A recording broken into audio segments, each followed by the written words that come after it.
really do. You're a 21-year-old punk fucking kid. Grandpa's given you everything all your fucking life. You've never had a car payment, a house payment. Everything you live in was given to you by Grandpa. You fucking don't know what it's like to work for a fucking living like I do, to bust my fucking ass and do what I do. And you know what, Shawn? You fucked me, and that's the way you got it. But you know what? Your grandpa's money will run out someday, and you'll have to feast for yourself. Get a fucking job, you piece of shit. Welcome to Behind the Smoke podcast. My name is Sean Walchef from Cali Comfort Barbecue, and I'm here, as always, with my man Derek Marceau, Valley Farm Market. Hello, hello. What's happening? We're out in the field today, huh? We had to come out, man. We had to make a trip and make it work. So it's great to be out here, but it's it is what it is. Well, part of the coolest thing about doing this podcast, we started this podcast to go behind the smoke, to learn more about business that really, the shit that really happens, kind of like the voicemail that we heard. That was my former business partner that we opened up the restaurant with. And, back when I was young, I didn't realize that some people are full of shit.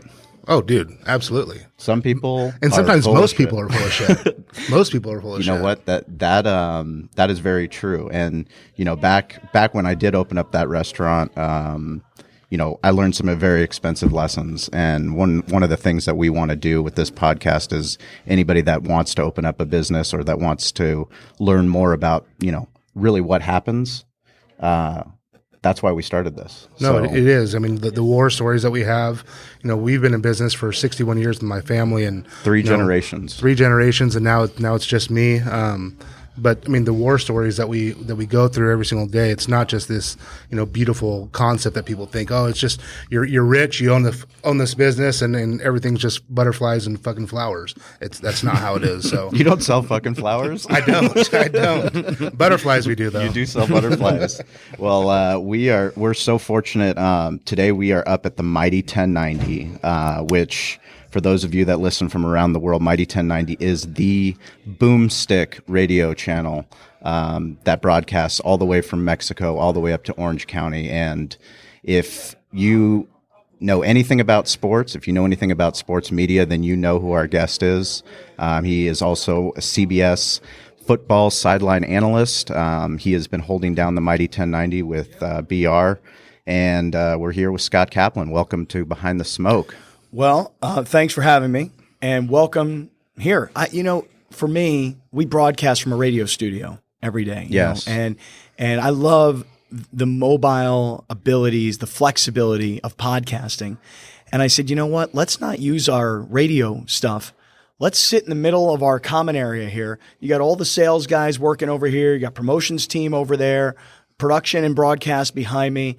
And so, you know what? Let's add a little life to this place today. I love like that. It's organic. It's organic. We're going to see the people, talk to the people when they walk by, see what they're doing. Yeah, and it's pretty cool. That's what I think. I mean, these sales guys are hustling back and forth. You're going to see, if somebody's close to doing a deal today, they're walking, they're pacing, they're on their cell phone, they're kissing somebody's ass, trying to get money. Well, so one of the things I've always admired about you is the way that you approach radio from a business standpoint. So Thanks. You just said that we sit here, we're in the middle of the Mighty 1090, and we have the marketing side, we have the sales side, we have the production side.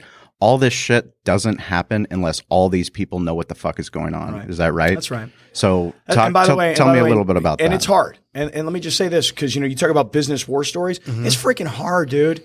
It's hard. In our business, in traditional media, it's gotten harder.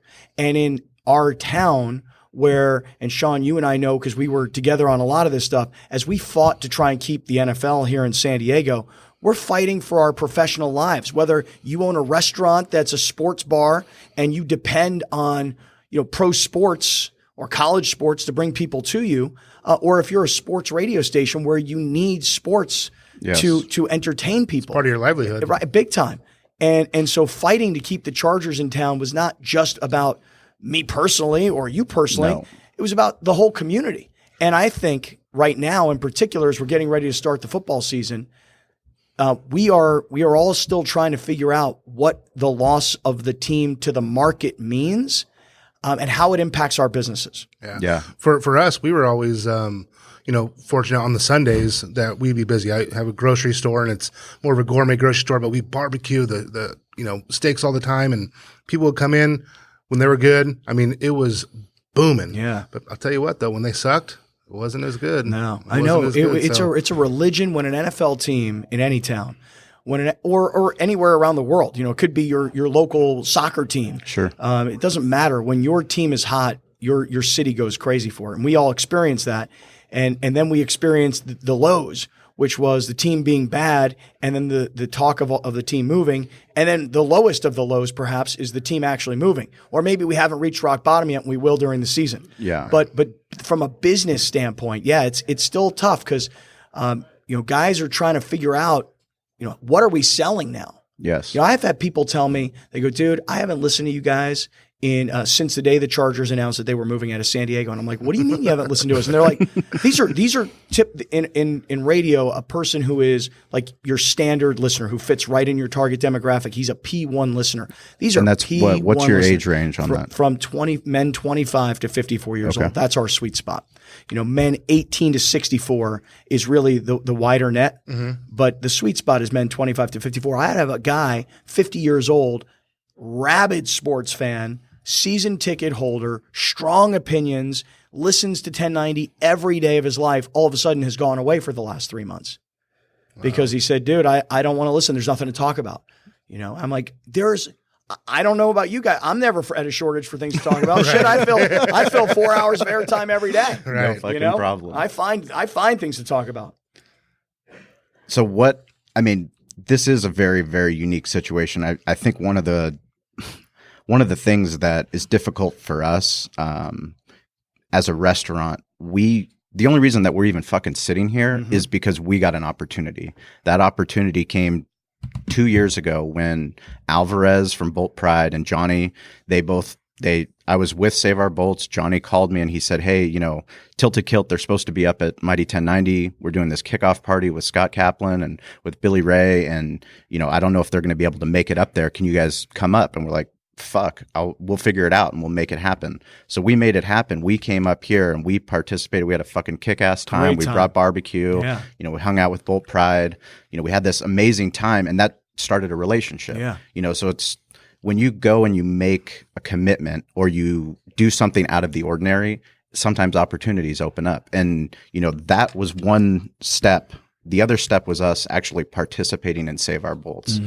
Save Our Bolts, like you said, it's not about the radio station. It wasn't about you. It was about, we want to keep a fucking team here in San Diego. We started the San Diego Love Letter Challenge, and, you guys were so gracious to have us come on the air to help promote that. And that was not about the Spanos family. That was not about, the Chargers. That was about San Diego keeping a fucking team here, and we're Transplant City. We have people from all over the NFL map that come here, and shit, that's one of the reasons the Chargers got so many, of teams that would come out, and they would come out, and if the Steelers played, sold out. Patriots, Green Bay Packers, Cowboys, Broncos, you name it. Right. Even the teams like the Dolphins. Yeah. Miami Dolphins, they have a hard time selling out in their hometown. Yes. And yet they brought 25,000. I don't mean that they necessarily came here, but they're living here. They were wearing the aquamarine colors and the orange colors, and they were visible. Yeah.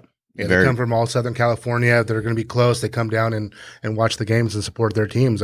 Hopefully we'll see how San Diego does if they want to go back and support the Chargers. If that's going to be something where they can go up to LA, it'll be really interesting, like you said, to see. I'm still trying to figure it out. I was just telling these guys, yesterday on the air, I was saying that when you look at Twitter or Facebook or Instagram, but really more specifically Twitter and Facebook. If you look at those two platforms, any content that I know we put out there that's Charger related is always met with venom. Yes. And anger. We see it. We watch it. And it's 5-1 angry versus supportive. That's generous. Yeah, right. It was probably 9-1. Yeah. But even just this past weekend, watching these old Charger players celebrate over at Del Mar, look, that's a marketing scheme, right? Let's face it. That's a smart marketing guy saying, how do I bring more people to this venue? Let's put on this party for the Chargers. Let's take advantage of this opportunity. But there were passionate people out there still rocking their jerseys and their hats and their costumes and their face paint, because that's what that's what they loved. Yeah.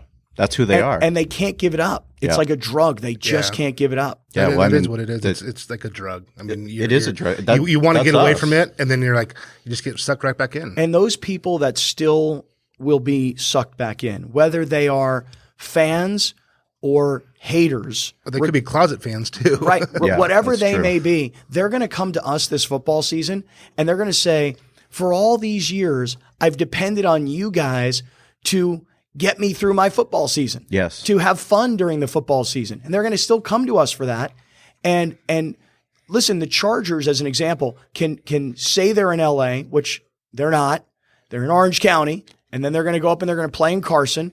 And they can hire a guy on LA radio who's a talk show host to be the color or the play-by-play guy and hope that he goes and tells the LA sports radio audience how great the Chargers are. And then they can keep a guy like Nick Hardwick, who's a former player, and they can keep him in the booth so that he can come back down to San Diego and he can tell his audience how great the Chargers are. And they're trying to play this marketing game, the Chargers. Yeah. But in the end, people who are Charger fans, followers, haters, whatever they may be, they're still going to come to our show this year. Sure. Because that's what they are expecting. And I think they're going to come to the show because of one thing, and it's something that we talk about on this podcast. It's authenticity.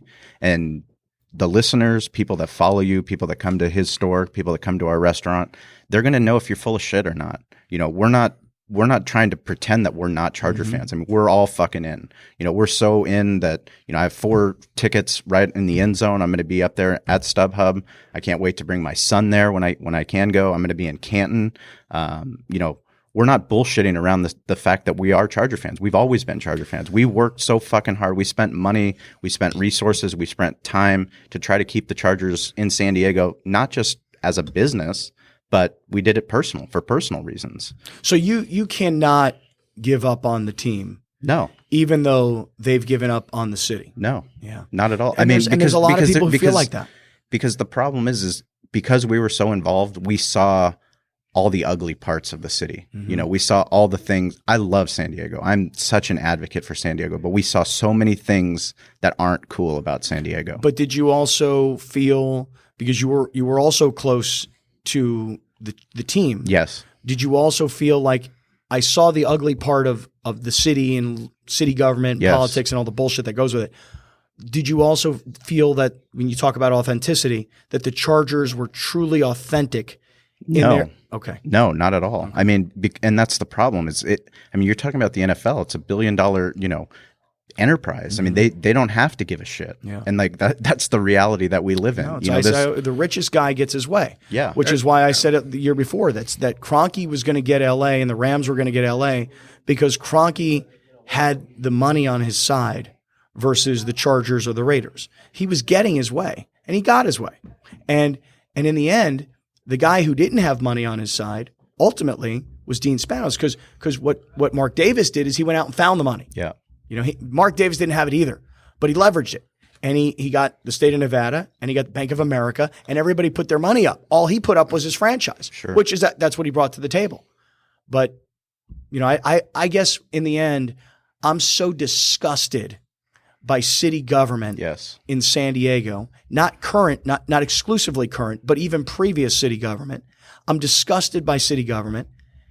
And I'm also angry that I feel that the Chargers, I never believed that they wanted to leave. I agree with you. I never believed that. 100%. And now there's at least some form of evidence that would have you believe that they were not authentic, ultimately trying to get to where they went. Sure. I still don't believe that. Sure. And I'm not going to buy that. you know, at the end of the day, there's so much that goes on that we thought we knew, you know, with being a part of Save Our Bullets, you know, going down to the mayor's office, meeting with Kevin Faulkner, meeting with city government, talking with you. I mean, you know, John Spanos, I played football with him. He's one of my best friends, you know, talking to him and trying to get an answer.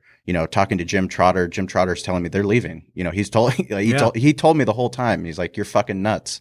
But everybody told me the same thing, and I just would not give up. I wouldn't give up. I just wasn't going to give up. Yeah, I wasn't going to give up either. And I thought it was a pawn. I always thought it was a pawn, that they're just going to say it and use it as a pawn just to get what they wanted. And I never thought they were going to leave. And I mean, if you look at it from just a business aspect, we've talked about this all the time. Just for us to go and open up a new restaurant, a new Cali Comfort in Orange County, that's a fucking monumental task. Like for us to get that open, like forget about moving an NFL franchise, getting a training facility open, opening up Stub. I mean, you're talking about so many fucking moving parts. Move the Mighty 1090 up to LA and see how much work that's going to be. But that's why I think, and I know, it's kind of a vogue thing right now as we're getting ready to start the NFL season, and all these so-called experts or opinionists or whatever are all going to put out content about this upcoming season. And it's vogue all of a sudden to think that the Chargers are going to be good.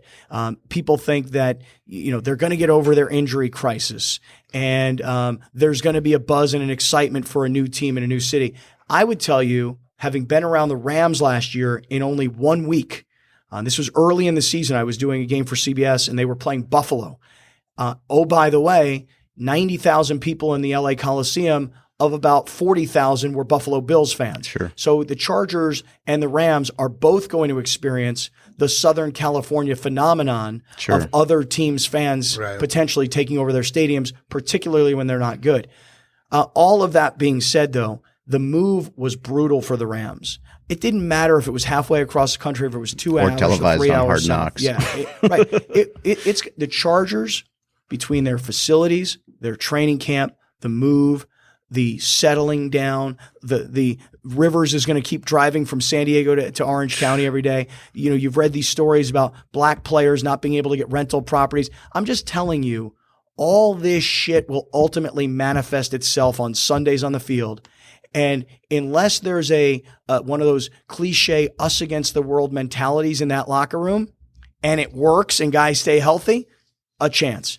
In all likelihood, given the circumstances in year one, I think they're going to have a real hard time being much better than they've been in the last couple of years, which has been a 4-win or a 5-win team. Yeah, so we've done it in playing my whole career, and it's when you go somewhere else and you're playing somewhere else and it doesn't feel like home, it's hard. Yeah. It's hard to get adjusted. You have this comfort of your hometown and where you're from. I played at Kansas State, and when we had to go and to bowl games and different things, it's like, man, it took it out of you. You were tired, and you not didn't know just what to you, the expect. player.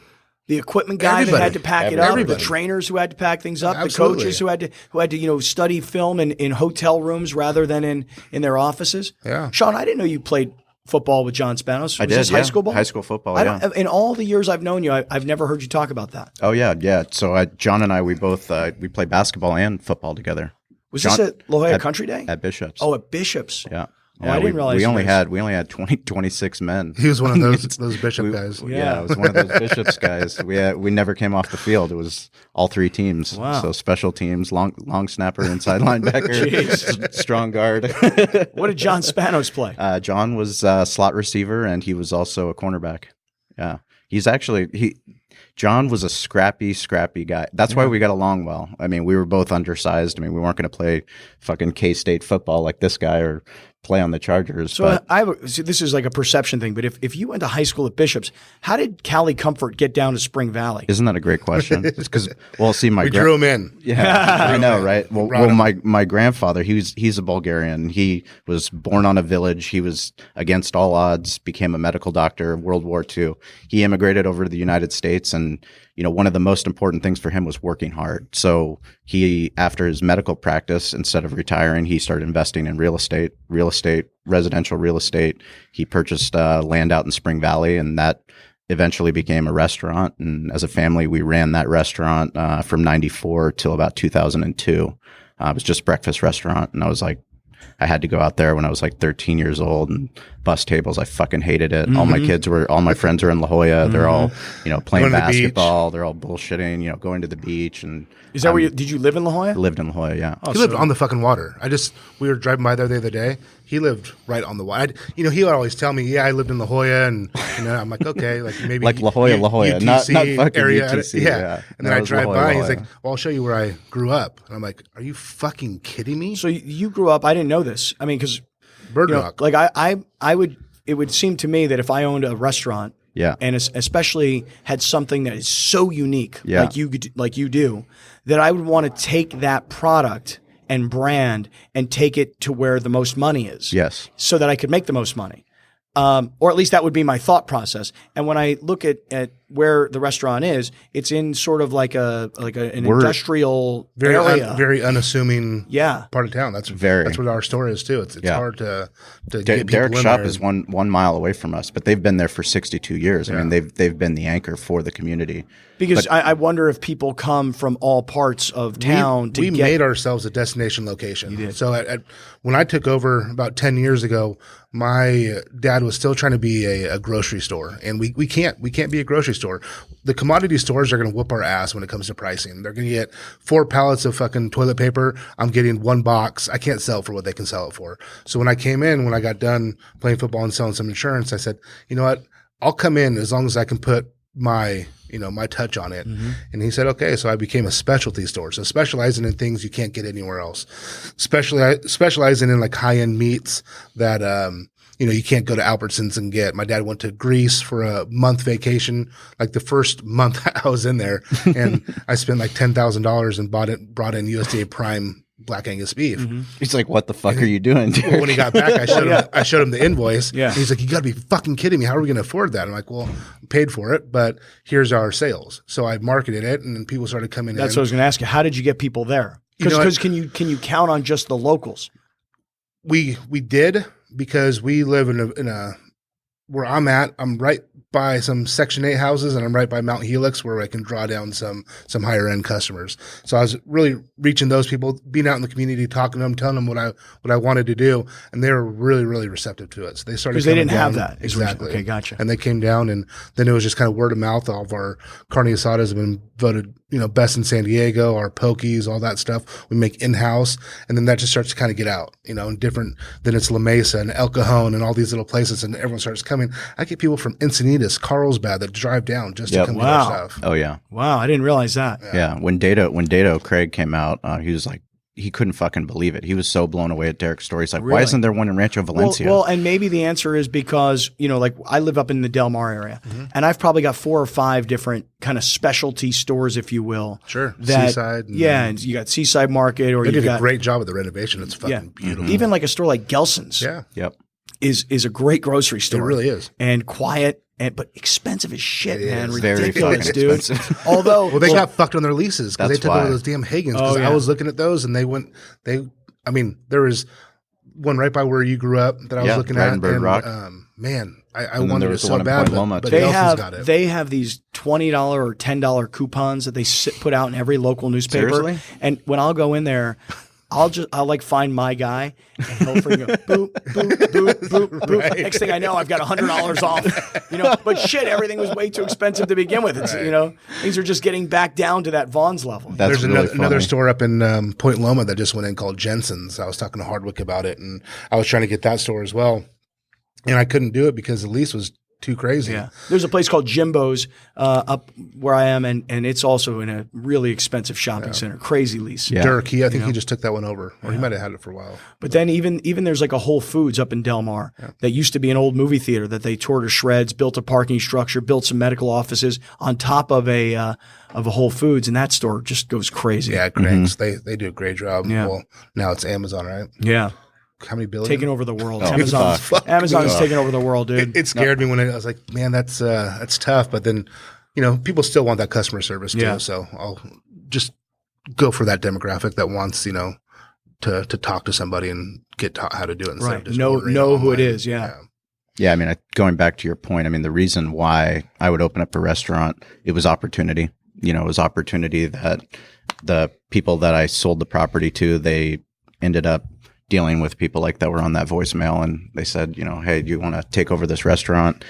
There was a Type 47 liquor license that came with the property, and we wanted to make a sports entertainment restaurant. We wanted to have a place where people in the neighborhood, there was no other fucking bar. Everything else is a dive bar. It looks like shit. Nowhere you could take your family. Nowhere you could watch, the Chargers game. Nowhere you could do fight night. Those things were exciting for us. I didn't know a fucking thing about barbecue. That was something that came just as a result of, just really grinding it out. Shit about barbecue now, Jack. we've learned a thing or two thanks to Gene. But, one of the fascinating things for us is the sports media and, kind of where we are today, the fact that we're even fucking here podcasting, talking to, we're so fortunate to have people that are tuning in Norway, people that are in Australia, people that are in Pennsylvania. I mean, for us, that's crazy, and that's because of the world we live in. I mean, we all have a computer in our pocket, and we're going to start to consume media in different ways. I know you went to VidCon, which is something you did because of your family, because of your daughter. My 13-year-old daughter. Tell us a little bit about VidCon and how it kind of fucking blew your mind away, because I've heard you talk about it. And you know what? People from around the world came to this convention, VidCon. By the way, a month later, an hour south, people came from all over the world for Comic-Con. Right. You're so right. When you own a barbecue restaurant in a small town in San Diego County, you can have international reach with podcasting. Unreal. Or tweeting or vlogging. You're Facebooking or vlogging. And for me, my daughter who's 13, it blows my mind that she's never watching television ever. Any content she consumes is on computer or phone. And so she's a huge fan of all these video stars on YouTube. And I'm like, what's a video star on YouTube? Because to me. Did you know there's a Scott Kaplan? A video star, Scott Kaplan, that has his own. You're kidding me. I was watching it before we came up here. It was fucking hilarious. So is he a comedian? Because there is a comedian named Scott Kaplan. I was laughing. And I watched this guy, and they bring him up on stage, and they're like, hey, put your hands together for Scott Kaplan. And I'm like, they're not talking about me. It's weird to hear somebody else with your same name. So I went up to this VidCon conference, and I guess ultimately I'll just say this. My takeaway was, I didn't know that this world existed. Yes. There are millions and millions of people around the world that are downloading videos from performers, content providers, creators, they're called on YouTube. And every time they post content and they get millions of people to watch the content, they're sharing in the money that YouTube is generating. Yes. And for me, in traditional media, that blew my mind because I probably should have known that. Did you guys know that? Yes. I did now. Oh, well, okay. I did. See, I didn't know that, but here's what I do know. When I post on Twitter and I get 50 likes or 50 retweets or 50 comments, what does Twitter do with that? They place ads. Right. Mm-hmm. And guess what I make? Nothing. Jack shit. So whether it's Facebook or Twitter, guys like me all over the country, all over the world are constantly pushing content on those platforms, and we have no opportunity to make any money. On the flip side, why I'm so interested in YouTube now is because they have a mechanism in place that if you create the content, you have a chance to make money. I, schmuck, had no idea. So for me, all I used YouTube for was as storage. It would be like renting a storage garage and putting all your shit in there. Or like putting a picture on Facebook. Now Facebook has all your photos. Right. Like now that's my album. Correct. Right. So all exactly. the ones that I wanted, I publish. If I need a picture and I want to send somebody a picture, I probably go to Facebook and go to my album and say, well, this is where it is. Yep. Because you used it. You know that was a good one. So for YouTube, what I would use it for is I'd say, okay, I just put all my shit on YouTube. And I had a young kid who worked for us at the time who was, pretty YouTube savvy. All he did was take everything I had and just put it on my YouTube channel. So now all my stuff is there. Well, no one's going to go look at it. You'd have to market it to get people to look at it. I used it personally when I wanted to push a video here, move a video there, put it on Twitter, put it on Facebook. Sure. But now I'm coming to realize that what I should be doing is I should be A, creating new, fresh content consistently, and B, I should be pushing people via other platforms to my YouTube channel and get them to watch it, because instead of there being 100 views, Yes. if there were 1 million views, I don't know exactly how much. Or 10,000. You start with 10,000 views from all the Twitter fans. Right. And- But I know that there's a chance to make some money Sure. in revenue share with the platform. I like that. Yeah. Joe Rogan does a really good job at that. He's really, really into big on podcasts, and he's like, I'm not going to just do a podcast. No, everything he does is on YouTube, and it just draws everyone to that YouTube, and that's where he's getting his revenue from. Yeah. Well, speaking of that, let's talk about Stable Wars. I mean, that Craig actually says that was your brainchild. He gives you proper credit where credit is due, but that was something that you thought of from a different aspect. Well, first of all, let's just find out about horse racing, because how did you get into horse racing? So, quick story. I was working the sidelines of a Chargers game in probably 2003-ish, like early when I first moved to San Diego from New York. And I'd worked for CBS in New York, and they said, well, if you're going to be in San Diego, we'll just use you regionally. So I was doing a lot of, Charger games. And they would eventually start moving me around to Oakland or LA or, Phoenix, but most of it was just based here. So I'm doing a game, and I have a producer, a gentleman by the name of Steve Nagler. I just ran into him the other day. I haven't seen him in years. And Steve said to me, he goes, hey, do you know anything about horse racing? And I said, I don't know anything really about it. And he said, well, for a young broadcaster like yourself, there's potential opportunity in the horse racing broadcasting world. You should probably learn about that. So he took me, this guy, Steve Nagler, took me to lunch with Craig Dato, who's been a guest on your podcast. Yeah. And Craig and I met for the first time that day. Craig, smart marketing guy, thought there's nobody in local sports talk radio that's talking about horse racing. If I could get this guy Kaplan to start talking about horse racing, it would bring more people to Del Mar. That was his goal. So I came to realize soon that talking about horse racing is not really good for sports talk radio. People who listen to our show want to hear about football and maybe some baseball and maybe some like big star names in basketball.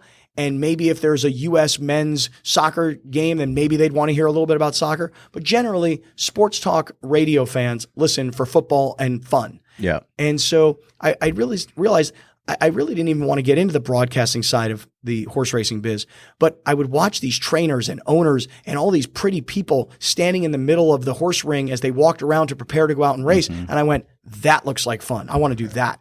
So Craig said to me, well, do you have like $1 million to lose? And I said, no.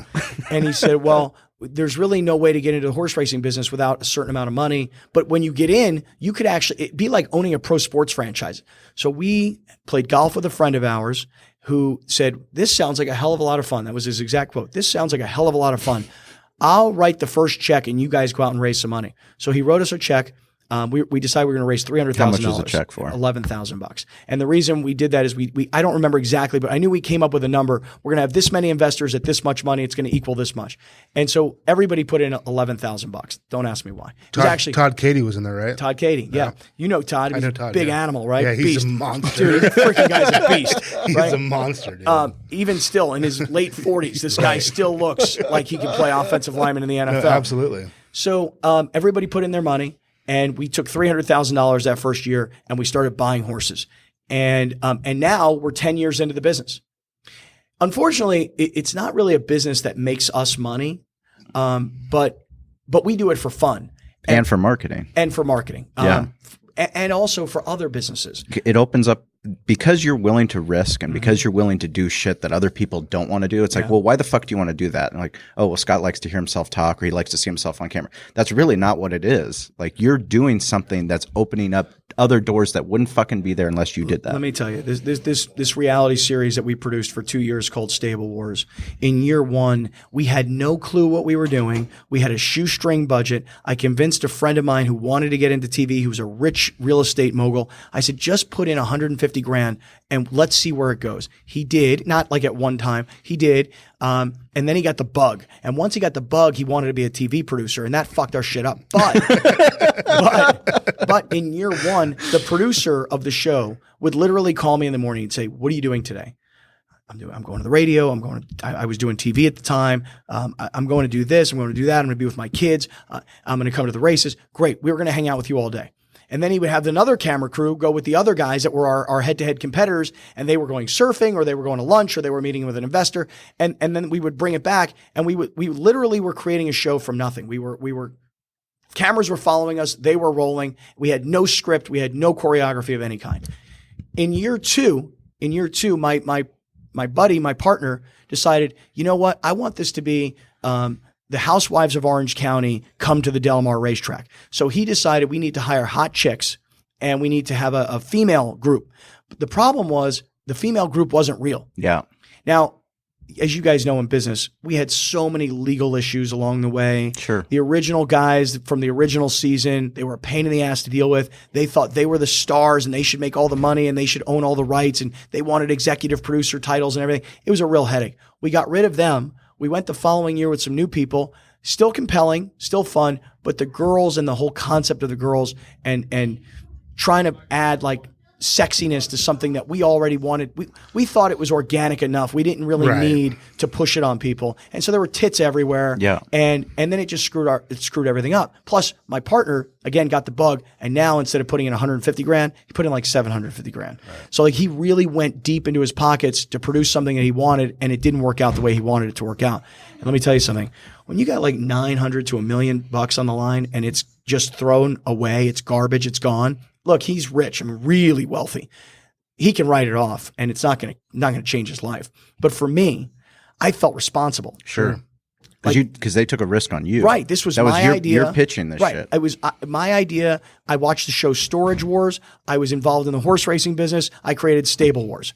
I wanted that to be a huge hit on like an A&E or I really thought of it as being a CNBC business show, but horse racing, people in network television want to stay away from it. They're worried about if a horse breaks down, and unfortunately it's a reality of the game, that it just creates all kinds of problems for them, and they don't want to deal with it. HBO had a show called Luck. I'm trying to think of who starred in the show. But anyway, they had a horse breakdown in training while the show was being filmed. It canceled the show. Dustin Hoffman was the star of the show. They had millions and millions and millions wrapped up into the show, and one horse broke down, and they just called it. They called the show. So for us, we were having a hard time finding that A&E. And then I went and tried to hire the producer of Bar Rescue. Have you guys ever seen that? You guys probably have seen that, right? Taffer. And the producer came down and said, "This is a great show, great idea. This is a great backdrop and everything." And I never consummated the deal with the guy. So what happened was, after 2 years of producing the show, and after putting in nearly $1 million of money into this show, the guy who produced it the second year, he had these dreams of repackaging it and selling it internationally, which happens a lot. Yeah. And so he ultimately bought the show from us. The real, I guess what you would say is he bought everything that we had, all the assets.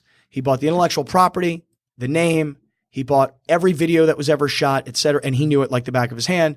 And he's now going to take these 8 episodes, which he can either sell as they currently aired back here, or he can repackage everything. He's got hours and hours and hours. He could create 12 episodes. He could create a 2-hour movie if he wanted to. So we had about 9 into it. We sold it for $450.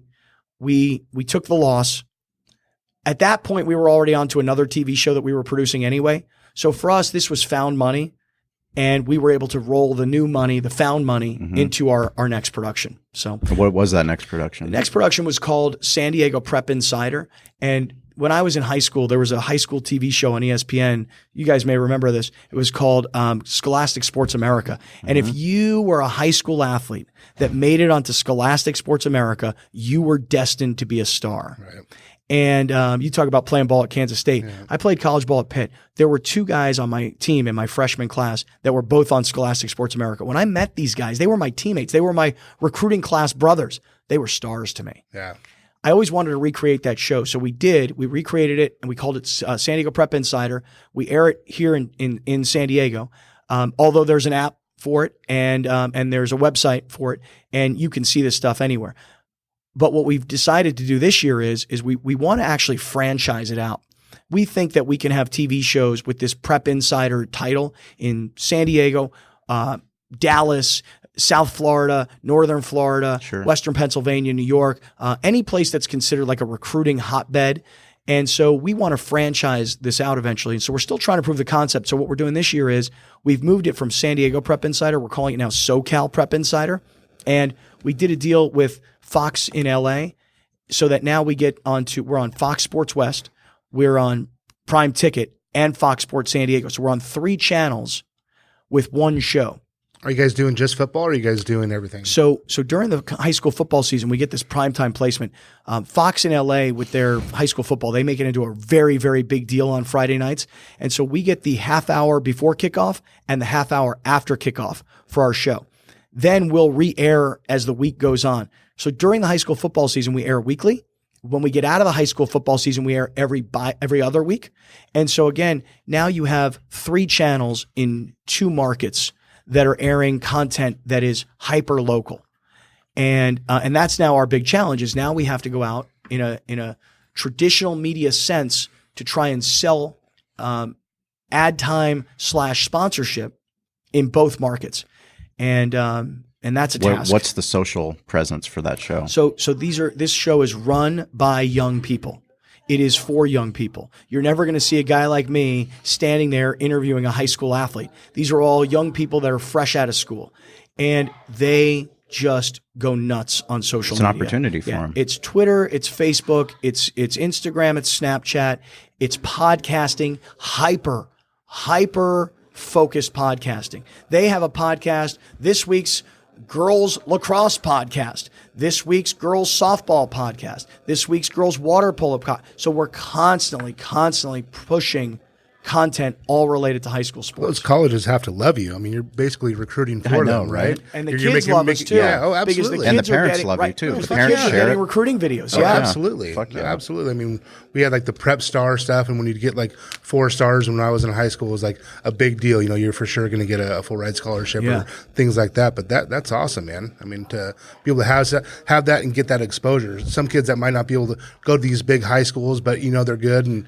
give them that exposure. It's a blessing for them. And it's not just like quarterbacks, running backs, receivers, linebackers, like, you know, sexy positions in football. It's the really great, deep stories that some of these kids have. No, fuck yeah. You know, and it's a real community feel good kind of thing. But I think that ultimately, if you're a big brand, if you're McDonald's, if you're Under Armour, Nike, these kinds of brands, to get to this market, that's what they want, right? They want young people wearing their stuff. And using their stuff. So to be, I ultimately see it where if I were to do a deal with Under Armour, for example, then I could say to Under Armour, look, this is a $1 million sponsorship deal. You are the title sponsor of the Prep Insider brand. And we have shows in LA, San Diego, Dallas, Miami, Tampa, Pittsburgh, Detroit, and you're spending $1 million to be the title sponsor of that show in all of those markets, reaching this demographic. Then I have an attractive product to sell. Oh yeah, you're getting their target demographic. Right. But right now I'm one show in 2 markets. When do you think the time is going to come where that traditional media is going to start to understand that the assets that they have, like you talked about, the social assets actually outweigh their traditional assets? And you should throw that shit up on YouTube too. Yeah, we do. Oh, yeah. When will traditional media get hip to this? Like as far as radio and television, you know, because they're selling. You're selling time, right? I mean, you said your kids don't watch any TV, right. So I'm guessing they're not watch everything. You have a DVR. They're not going to watch any of the commercials that are getting put out, any of that content. They don't watch anything on television. No. Netflix is on their computer, their iPad, their phone. Right. So all that money that's being spent on the for TV ads, that's only going to a certain market. You know, that those Nielsen ratings that they get, as well as the, you know, for radio as well. You know, they're getting these ratings and they're saying, oh, well, this many people are listening. When's Mighty 1090 going to start to realize, hey, it makes way more sense for Cali Comfort to spend money on Scott Kaplan's Facebook live feed than it is for us to do a 15-second commercial? Well, I think that because that's like the sales. I Yeah. mean, that means the sales has to get it. Right. The whole entire Right. place has to yeah. get it. So look, I mean, if it were me, if owning a radio station was my business, which it's not, but if it were, It is. You treat it like that. yes, I do. You I treat my radio show as a business, and to me, I own that because that's my intellectual property. Written into your contract. Yes. So I think though that traditional media will get it, to your question. When will traditional media start to understand that selling those other assets are more attractive sales? They'll start to get it when they realize that they can make money with it. It's kind of hard right now. You're right. If I said to you, look, I'm going to do a Facebook Live video every day at 2:45 p.m. in advance of my radio broadcast, and I've got 15,000 followers on Facebook. I'm making up a number.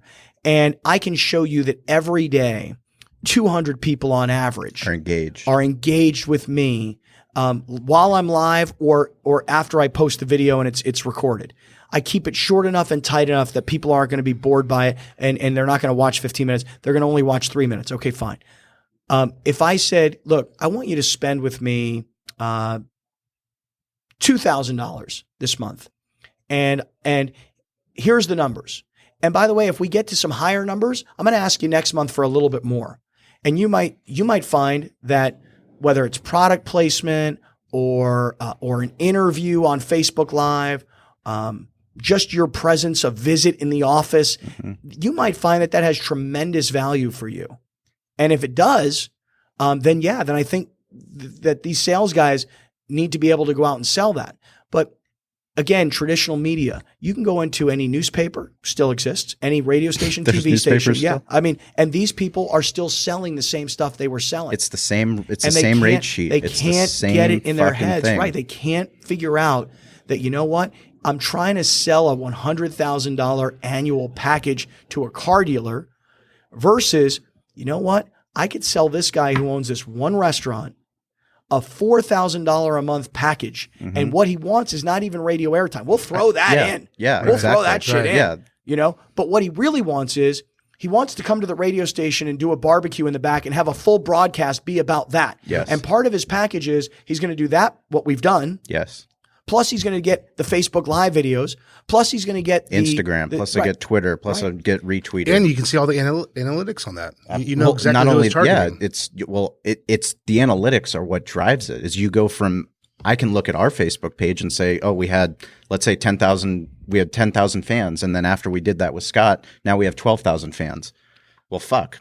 That just happened. That's real value for us. But you know what? I think though, and I it's so funny we're having this conversation because I've been working on this for quite a while now. This is a major problem. It's behind the smoke. It's a major fucking huge problem. It's a major problem. This is the stuff that I get from iHeartMedia. I get it from the Union Tribune. I mean, we have sales reps that they come out and they're like, "Well, why don't you put an ad in the Reader?" I'm like, "Fuck you! I don't want an ad in the Reader. Why the fuck do I want an ad in the Reader? Reader, seriously? Like, so I'm on page 95 of the Reader next to the pot shop, and the guy who sees this in the Reader goes, "Oh, dude, you know what? I'm going to drive from here down to there. It's not going to for some ribs. It's not going to fucking happen." No. You know, it's so funny, though, that we're talking about this because about, well, I would say in December of 2016, I called Jim Rome and I said, I'd like to come talk to you about the business. I don't need a lot of time. I want to present something to you and get your thoughts on it. I walked into Jim Rome's studio, his office up in Orange County, and he'd gotten done with his radio broadcast and he kind of breathed for a few minutes and took his time, and we sat down. And I said, let me ask you one question. How much money did you make last year on Twitter? And he has 1.5 million Twitter followers. So a very healthy following. Sure. Okay. I mean, believe me, I'm very jealous of that. I mean, he makes $30 million a year. Right. On radio. Okay. How much money? And by the way, I don't think he makes $30 million a year, but he may have a $30 million contract, but he, let's just say he's good for $5 million a year for argument's sake. He knows this. $5 million a year, he's making a lot of money, and he's probably got a lot stashed away. And you know what? He can live a good life even if he were to be let go by radio. And even if he couldn't find another traditional media sort of opportunity. Okay. the guy's got money. But what's the problem going forward in his business? So my question to him was simple. How much money did you make last year on your 1.5 million Twitter followers? What would you guys guess? Fuck. I mean, you see somebody who's got a big, healthy following, 1.5 million. He's a traditional media personality. What kind of money could a guy like that make on Twitter? Well, I'll tell you the answer because he offered it quickly. The answer was zero. No money. Make no money. Perpetuate my brand. Continue to push content. But and this is Jim, I'm laying up at night trying to figure out how the hell do I monetize this? Mm-hmm. You know? And I've been working on fixing that problem for the last year. How do people in my business, in traditional media, how does a radio station find a new revenue stream? You know, radio stations nowadays, particularly ours, they're not just radio stations anymore. We broadcast on radio. We record podcasts. We shoot videos at everything we do externally. Right. You have to do it. But how do you monetize that is the question. And the answer is, in part, you say, well, Cali Comfort, I've got a 15-second commercial with Scott and Billy Ray at Cali Comfort down in Spring Valley chomping on some ribs going, this is the best goddamn barbecue I've ever had, you know? And that's a 15-second commercial and there's value for you. Yes. And for us, we're bringing in some money. By commercial, I mean, what it's attractive to us is the video aspect. Sure. Not even the radio aspect. But that's a different, I mean, you guys have already been monetizing on that by doing the. But not to the extent that we thought, and I don't mean we 1090, I mean we the media industry. Sure. I don't think we're monetizing to the extent that we thought we would in pre-roll videos. Maybe CNN is, maybe YouTube is, but a local sports talk radio brand, which has lots of visibility and has huge radio audience, I don't think we're making anywhere near the kind of money we were planning to. Sure. So there's got to be other ways, other revenue streams. And that's something that we're all trying to solve. And I think to your point, the question originally was, when will traditional media get ready to understand that selling social media is a better way to go? I believe the answer is when traditional media feels that it is getting a piece of the pie. Yeah. So back to YouTube for a second. If you're a creator on YouTube, you have the opportunity to get a piece of the pie. Okay. Yes. As a creator of content on Facebook or Twitter, do you have a chance to get a piece of the pie? I don't. No. Now maybe Lady Gaga does. Maybe Beyonce does. Maybe Kim Kardashian does, because they're willing to say, I use this shampoo or I use this body soap. And maybe that company goes, dude, she's got 100 million followers on Twitter. If we pay her $100,000, we're reaching so many more people that are engaged with her brand than we could ever get unless we were advertising on the Super Bowl, and that would cost a shit ton more. No, that makes so much sense. So the highest level of influencer on Twitter or Facebook, but more specifically Twitter and kind of Instagram, the highest level of influencer has a chance to monetize their following. Yes. But remember, the platform is owned by Twitter or Facebook, or it's not owned and it's not shared. YouTube is shared. Yeah. That's the plan that I've got to try and fix this. Well, no, I mean, I give you credit for doing the things that you are doing, because, you know, when you do your YouTube, your vlog from opening day, I mean, you make fun of yourself in it because you're there. It's the Bella twins. They fucking come up. I mean, it epitomizes opening day. You're behind the scenes. You're there. These two hot chicks, they come up and they're, you know, you get a picture with them, and then their fucking producer comes and you're like, hey, yeah, do you want to go on my radio show? And they're like, oh yeah, just email me. And you're like, what the fuck? Yeah. Like, I don't have time to email you. I'm gonna fucking like, dude, I'm right here. I'm right here. These girls are from here. These girls are, you know, they're trying to perpetuate their brand. Yeah. Listen, if you're a YouTube star and you've got 5 million downloads for every video, and you come on a traditional sports talk radio station and you talk to men 25 to 54 who have no clue who you are, you're perpetuating your brand to a whole new audience. Yes. These girls did not get hip to that quickly enough. No, well, their producer didn't, and I was expecting Alex to step up and, you know, kind of strong arm them into that. But you should see all the raw video. It's really funny. I would love to, but that's, I mean, even the video that you did publish, I mean, that's the shit that people want. and that's unedited. That's the reason why that's why we started uncensored. That's why we started this fucking podcast. Right. It's like we want to sit down with real people and let this is the real shit that goes on, but that's why it's so engaging. That's why it's so, because you have the camera rolling. It's like, fuck, the horse fucking lost. Let's go. Where's Craig? Let's get the fuck out of here. Right. Let's get the fuck out of here. Even the beginning, the investors come. Even the beginning, it's funny. My one of the producers, a guy named Andrew Buer, he's a really talented kid. He said to me, well, tell me when you want me to start rolling. I go, brother, fucking roll, man. Yeah, let's fucking go. I'm putting on the microphone. I'm putting the shit through my shirt. I'm like, just roll. I want people to see like what really happens. Right. But that's, we had Stacey Poon-Kinney on one of our podcasts, and she was on. She the chef? She's the chef, yeah. So she's a Food Network star, and she was also on Restaurant Impossible. And the things who that could forget her name? Poon-Kinney. I don't know why. The thing that we talked about was, on Restaurant Impossible, it was so organic and it was so fucking real, and it was there. And then on Food Network, it was a producer trying to produce this reality, trying to create something, kind of like the Stable Wars, where, you're trying to force this storyline. When something is organic, people, they relate better. Well, your audience can feel it. Right. You can always feel it. I can always feel when someone's trying to manipulate me and move me a certain way. I'm not engaged. But okay. So now back to traditional media for a second.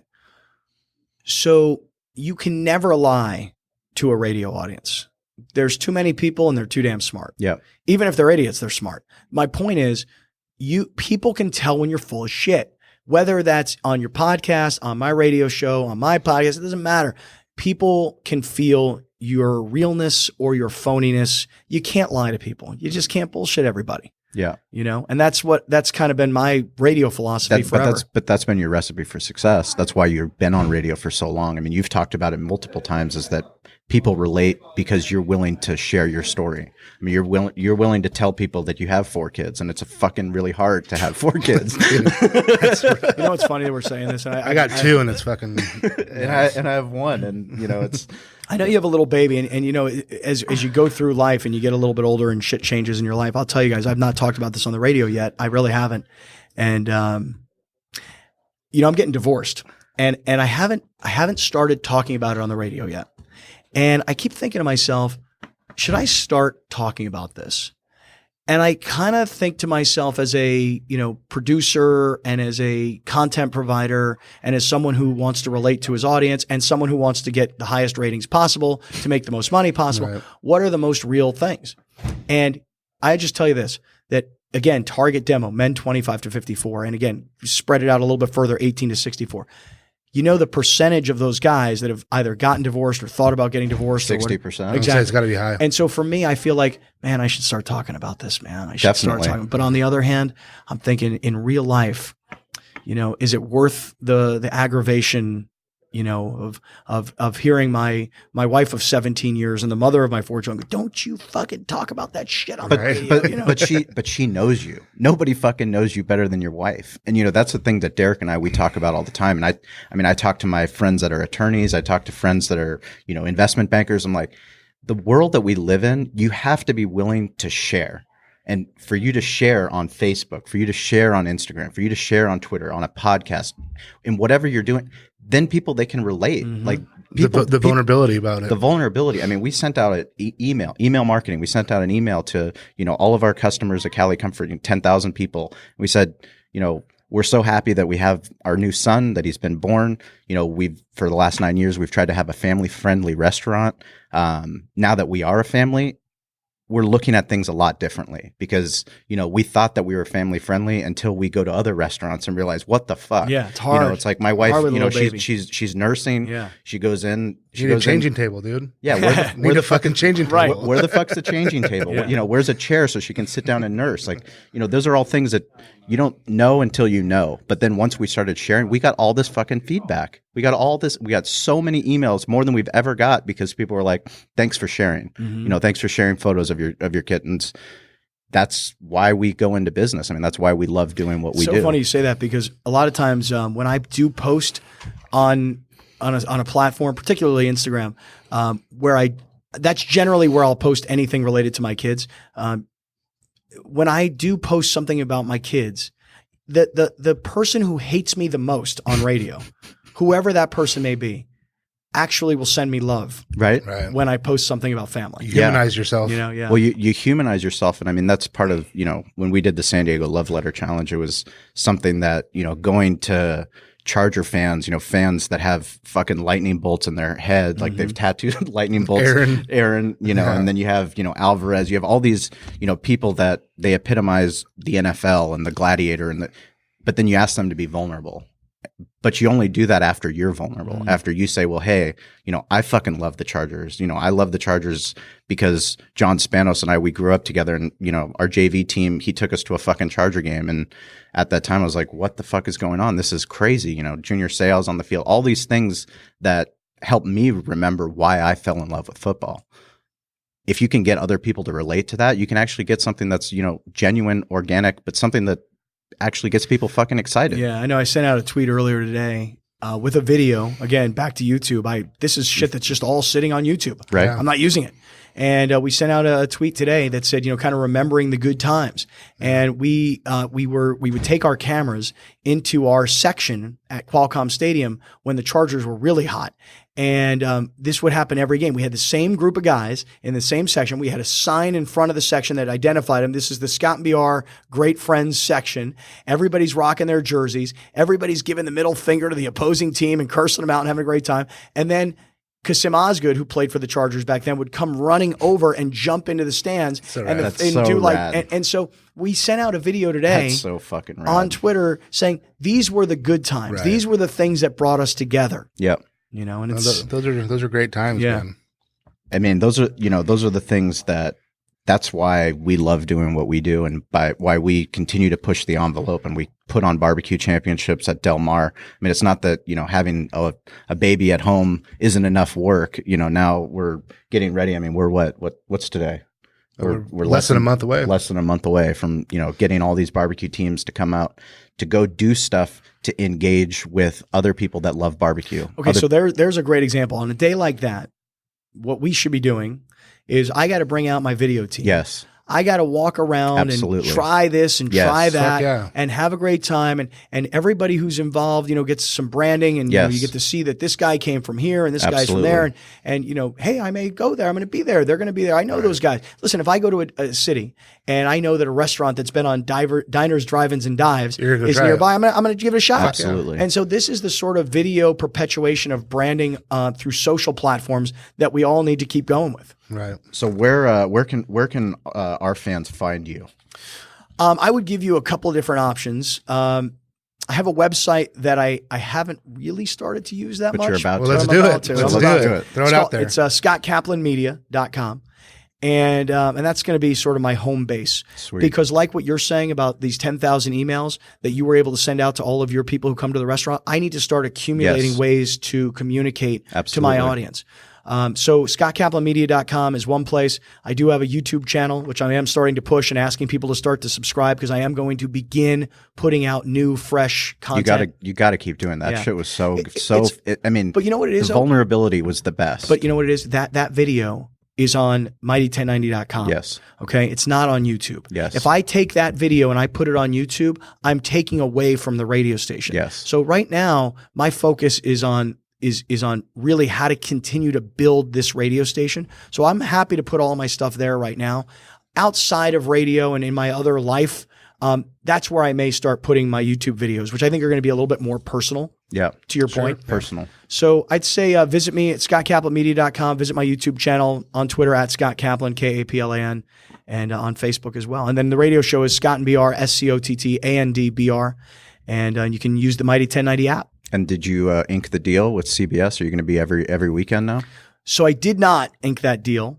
And I was told by CBS that my role will remain what it has been, which is as a regional reporter. Mm-hmm. And this year it works out for me because my son's going to be a senior in high school and I don't want to miss Friday night football games. Absolutely. So it's kind of that careful what you wish for, because had I gotten the full season, had I gotten the big, payday that comes with it or bigger, I would definitely be missing out on the high school football stuff. Yeah. So one of those balance things, This seems bad, but yet it's really good. Yeah, it works out for a reason. Well, we I mean, you've been such a great friend to us, Cali Comfort Barbecue, and for you taking the time. I mean, we're here right in the middle of fucking Mighty 1090. It's funny is how many people are walking around being quiet. Like, ooh, there's a broadcast going on. We got to be quiet. These are all radio people, by the way. You know, they're walking around going, ooh, we got to be quiet. Well, we're revealing some secrets on how they can make some more money. So hopefully they tune in, because I mean, no bullshit. Like, I can't tell you, and Derek will tell you the same. I mean, as small business owners, we get pitched by traditional media all the fucking time, and they're just missing the ball. Okay, here's what I would love from you, though. You know where you could really help me out, though? Seriously, is if you were to say to me, this is what I want. Yes. If you said to me, I want your pre-roll videos on all your videos that you shoot. I want to be, I'm going to come and bring you a whole bunch of Cali Comfort stuff, signage and stuff, and I want you to put it in your office, because I want that product placement. Yeah. So that every day when you do YouTube live video or Facebook live videos, I can see the Cali Comfort stuff behind you. If you said to me, I want these videos and I want this product placement, and these are the platforms I want it to air, what you would be doing for me is you'd be helping me help the sales team understand why you don't want to buy traditional radio ads, but why you do want to use the brand that has the audience. Or it's even more of an organic thing too. Wear a fucking shirt, put a hat on. Yeah, right. You know, those things. That's really, really. Well, I mean, those are the things that you have done, and which is why our relationship is the way that it is because I mean, we've always gone into any kind of deal where it's like, listen, what we can give you is we can give you our fucking barbecue, and we can give you our service. And if you need something, we can make it happen. You know, Alex calls me. He's like, Mighty 1090, we're doing the, golf tournament. Are you guys able to bring food? He called us within 4 days. I had my son the day before, and I got my team out there. Done. Whatever you guys fucking need, we're going to make it happen. And by the way, people were raving about the food because that pulled pork. Make it happen. Dude, my rabbi loves the pulled pork. Right? Okay. It's that damn good. It's like kosher. Right. It's fine. Totally fine. Well, Scott, we can't thank you enough. I mean, this has been fucking awesome. I mean, to be up here at Mighty 1090. Stoked to be here. No bullshit. We look forward to NFL season. We look forward to you getting more personal on the air, watching your vlogs, following you on YouTube, and definitely follow him on Twitter because he's it's so entertaining watching him go after it on Twitter. Oh, and Facebook. When are you gonna become a celebrity page?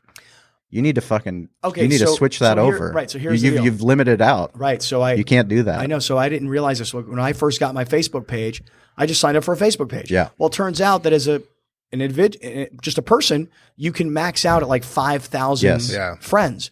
So I have people all the time saying to me, dude, I can't believe you won't friend me on Facebook. I'm like, what are you talking about? You need to go make it a page. So now I have a Scott Kaplan, I guess it's called a public page or something like that. Public figure. Yeah. And I have to start, again, moving people from my personal page to my professional page. See, I'm just a little tiny fish, and Corey made me do that. So you, as a big whale, you should be doing that. I don't know you how got to big make of that a whale, happen. but I've got, believe me, I'm on it. I'm on it. Well, get on it so that we can send more people to your Facebook page as well. But next time we'll keep it going. And it's been an awesome. We've had a fucking blast, dude. It's been great. Thank you, guys. You got it.